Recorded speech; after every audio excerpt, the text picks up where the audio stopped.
Eco পার্কে তো আমরা সবাই গেছি, কিন্তু ইকো পার্কের এই আইফেল টাওয়ারে কে কে উঠেছো আজকে তাদের জন্যই কিন্তু এই ভিডিওটা। প্লাস ইকো পার্কের একটা হিডেন জেম যেটা হচ্ছে জাপানিজ ফরেস্ট, সেটাও কিন্তু আজকের এই ভিডিওতে তোমাদের সাথে শেয়ার করতে চলেছি। তো দুটো ভিডিও একসাথে থাকছে, আইফেল টাওয়ার প্লাস এই ফেমাস জাপানিজ ফরেস্ট, যেটা ইকো পার্কের কিন্তু একটা হিডেন জেম। তো সবাই চাই আমরা একটা এরকম জায়গায় ঘুরে আসতে বিকেলে বা সন্ধেবেলা করে। তো চলো ভিডিওটা বেশি লেট না করে শুরু করা যাক। তো একদম মানে ইকো পার্কের যেখানে এসে দাঁড়িয়েছে একদম সামনে হচ্ছে আইফেল টাওয়ার, সেখান থেকে শুরু করবো আজকে ভিডিওটা। তো চলো তোমাদের সাথে শেয়ার, সত্যি তো চলো তোমাদের সাথে শেয়ার করছি পুরো আজকে ইকো পার্কের ব্লগটা কী কী আছে। মানে একদিনে পুরো একদিন লাগে পুরো ঘুরতে বেসিক্যালি ইকো পার্কটাতে। চলো, সো তোমরা তো সবাই ইকো পার্কে এসছো, বাট ইকো পার্কে একটা জায়গা রয়েছে আইফেল টাওয়ার, মানে প্যারিসে যেতে হবে না, প্যারিসের সাবস্টিটিউট হচ্ছে এখানে আমাদের করে দিয়েছে এখানে আইফেল টাওয়ার। তো আইফেল টাওয়ারে কিন্তু ওপরেও যায়, ঠিক আছে, এটা কারা জানো বা জানো না আমি জানি না। তো আজকে আমরা বেসিক্যালি এটাই এক্সপ্লোর করতে এসেছি, আইফেল টাওয়ারের ওপরে যাবো কি ভাই, তাই তো? চল ভাই, আজকে ভাইরা এসছি একসাথে যাবো আইফেল টাওয়ারের উপর। তো একদম চলে এসছি কিন্তু আইফেল টাওয়ারের সামনে, আর আমরা যেখানে গাড়িটা পার্ক করেছি তার থেকে কিন্তু একদমই সামনে হচ্ছে এই আইফেল টাওয়ার। তো তোমাদেরকে ফার্স্টে দেখিয়ে দিচ্ছি টাইমিংটা। 30 রুপিস কিন্তু টিকিট প্রাইস রয়েছে। তো 30 রুপিস টিকিট প্রাইস কেটে তারপরেই কিন্তু তোমরা আইফেল টাওয়ার ওপরে যেতে পারবে। আদারওয়াইজ তোমরা নিচটাতে দাঁড়িয়ে ছবি তুলতে পারো, কিন্তু ওপরে যেতে হলে কিন্তু টিকিট কেটে যেতে হবে।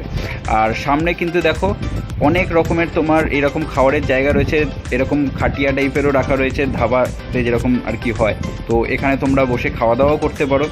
আর গরমের টাইমে তো একদম আইডিয়াল একটা প্লেস, মানে প্রচণ্ড হাওয়া রয়েছে এই জায়গাটাতে, প্রচণ্ড হাওয়া, নিচেতেই এত সুন্দর হাওয়া দিচ্ছে। প্লাস এইবারে যদি আমরা যখন ওপরে উঠবো, আই থিঙ্ক ওপরে তো আরও বেশি ভালো হাওয়া থাকবেই। তো চলো এবারে যাওয়া যাক ওপরে। তো এখানে লিফট রয়েছে, কিন্তু নিচে কিন্তু সিকিউরিটিও রয়েছে। তো লিফট ওপর থেকে আসবে, তারপরে কিন্তু আমরা উপরে উঠতে পারবো। আর এখানে কিন্তু লিমিট করা রয়েছে যে 2 জন বা 3 জন যারা ফার্স্টে যাবে, তারপর যখন তারা ওপর থেকে নামবে তারপরেই কিন্তু নেক্সট লোক উঠতে পারবে। মানে এরকম না যে ওপর ফাঁকা রয়েছে বলে উঠিয়ে দেবে।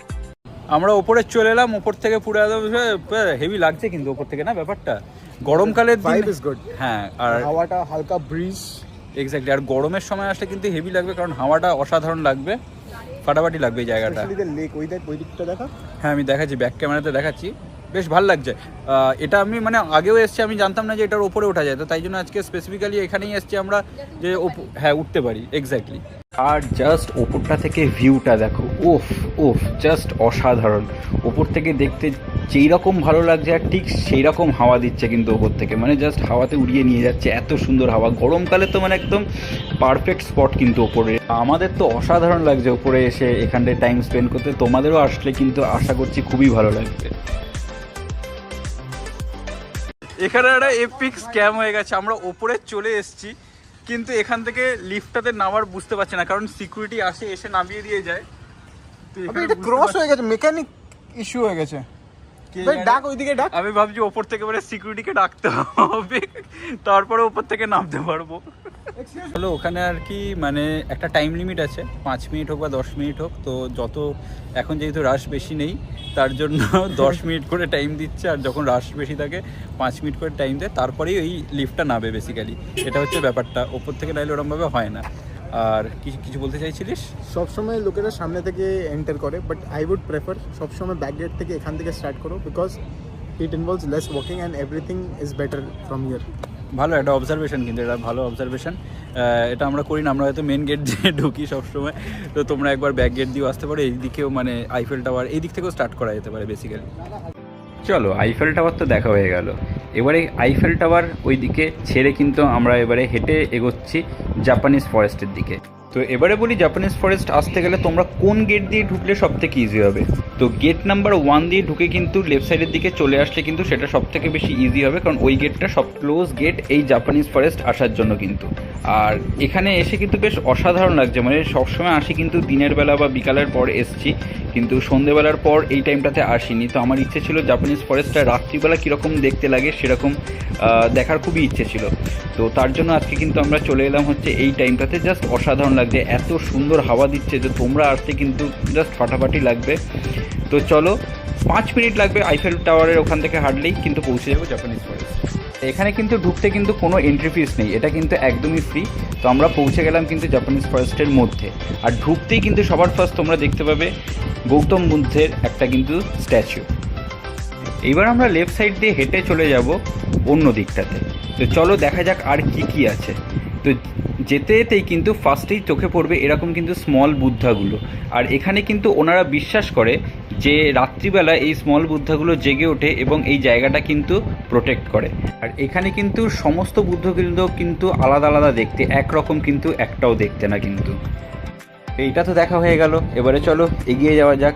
আর বিশ্বাস করো এইখান দিয়ে হাঁটতে কিন্তু এতটা পিসফুল একটা জায়গা, খুব ভালো লাগবে, খুব ভালো লাগবে। তোমরা আসলে পরেও নিজেরাও ফিল করতে পারবে, খুব সুন্দর লাগবে জায়গাটা। আর দেখো তারপরেই দেখো এরকম একটা জায়গাতে চলে এলাম যেটা পুরো কিন্তু গাছ দিয়ে জায়গাটা ঢাকা রয়েছে। এর মধ্যে দিয়ে হাঁটতে কিন্তু জাস্ট ফাটাফাটি লাগছে। দিনের বেলাও যদি তোমরা এইটা দিয়ে মধ্যে দিয়ে হেঁটে যাও দেখবে কিন্তু বেশ অন্ধকারই কিন্তু এই জায়গাটা লাগবে। আর এখন তো রাত হয়েছে আর একটু বেশি লাগছে, কিন্তু জাস্ট অসাধারণ লাগছে। কিন্তু দু রকমের পরিবেশ, একদম দিনের বেলা একরকম লাগে আর রাত্রিবেলা একরকম লাগে। তো এটার মধ্যে দিয়ে আমরা হেঁটে গেলাম, দৌড়ে গেলাম, যাই বলো আর কি। তো বেশ সুন্দর লাগছে জায়গাটা। আর দেখো এর ভেতরে যে গাছগুলো রয়েছে না, এই গাছগুলো কিন্তু এখানকার কিন্তু গাছ নয়, সেগুলো কিন্তু জাপানিজ গাছ। এগুলো কিন্তু ওইখানেই ম্যাক্সিমামটা কিন্তু দেখতে পাওয়া যায়। পরেই কিন্তু আমরা পৌঁছে গেলাম এই জিগজ্যাগ ব্রিজে। তো শিক্ষা অনুযায়ী এই আঁকাবাঁকা বা জিগজ্যাগ ব্রিজের ওপর দিয়ে কিন্তু হাঁটার সময় মানুষের মন যেন অন্য কোথাও না গিয়ে একদম বর্তমানের সময় জায়গার ওপরে যেন থাকে, এটাই কিন্তু সিগনিফাই করে এই জিগজ্যাগ ব্রিজ। এখানে থাকা 7টা পদ্ম ফুল হলো উন্নতির 7জন দেবতার প্রতীক। আর এই পদ্মগুলোর ওপর যে আলো এসে পড়ে তা হলো দেবতাদের আশীর্বাদ আলো। তো এটাই কিন্তু সিগনিফাই করে এই জিগজ্যাগ ব্রিজ।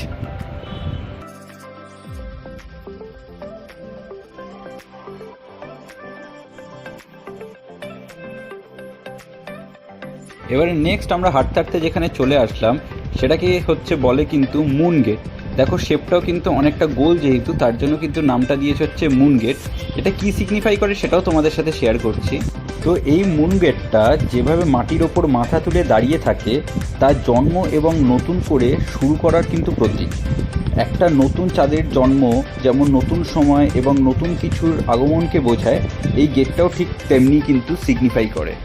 আর ওরা কিন্তু বিশ্বাস করে এটা কিন্তু বাইরের জগতের সাথে যোগাযোগের একটা কিন্তু মাধ্যম। তাছাড়াও ওরা বিশ্বাস করে এই গেটের দরজা দিয়ে হেঁটে গেলে যারা নতুন বিবাহিত কাপেল তাদের জন্য কিন্তু জীবনে খুব সৌভাগ্য নেমে আসে। তো এবারে আমরা কিন্তু একটা ফেমাস জায়গায় যাচ্ছি যেখানে কিন্তু প্রচুর ফটোশ্যুট হয়, ওই যে সিরিজ অফ তোরি। এখানে কিন্তু এটা সিগনিফাই করে যে যদি এই ভেতরটা দিয়ে তোমরা যদি হেঁটে যাও তো আমাদের লাইফের যত নেগেটিভিটি আছে সমস্ত কিন্তু চলে যাবে এটার মধ্যে দিয়ে হেঁটে গেলে। তো ফাইনালি আমরা কিন্তু চলে আসলাম হচ্ছে এই মোনাস্ট্রির দিকে। আশপাশটা কিন্তু হচ্ছে পুরো মেডিটেশন করার জায়গা। তো চলো ভেতরে ঢোকা যাক। আর যেহেতু আমরা এখন রাতের দিকে এসেছিলাম তো এটা কিন্তু বন্ধ হয়ে যায়, বিকেল পর্যন্ত খোলা থাকে, বাট রাত্রিবেলা কিন্তু বন্ধ হয়ে থাকে। তো সেই জন্য আমরা ভেতরটাতে একদম যেতে পারিনি, দূর থেকেই দেখতে পেরেছি। তো কিন্তু বা জাস্ট ফাটাফাটি লাগছিল এরকম একটা জায়গাতে এসে। সামনে এই ফেয়ার হুইলটা তো তোমরা সবাই জানো, আমরা পাহাড়ে গেলে তো এরকম জিনিস দেখেই থাকি যে কোনো মোনাস্ট্রিতে। আর এইটা হচ্ছে কিন্তু রাতের ভিউটা। আর বলে রাখি যখনই এখানে তোমরা ঢুকবে এখানে কিন্তু জুতো খুলে অবশ্যই ঢুকতে হবে। দেখো পুরো জায়গাটা কিন্তু কভার করা হয়ে গেলো, যেখান থেকে শুরু করলাম সেখানেই চলে এলাম। আর এখানে কিন্তু একটা জাপানিজ রেস্টুরেন্টও আছে, তোমরা যদি খেতে চাও এখানেও কিন্তু খেয়ে দেখতে পারো, ট্রাই করে কিন্তু দেখতেই পারো অবশ্যই। তো আজকের ভিডিওটা এতটাই থাকলো, যদি কোথাও কিছু ভালো লেগে থাকে তো লাইক করো, শেয়ার করো, সাবস্ক্রাইব করো। আবার একটা নেক্সট ব্লগে কিন্তু তোমাদের সাথে দেখা হচ্ছে। টিল দেন চলো টাটা।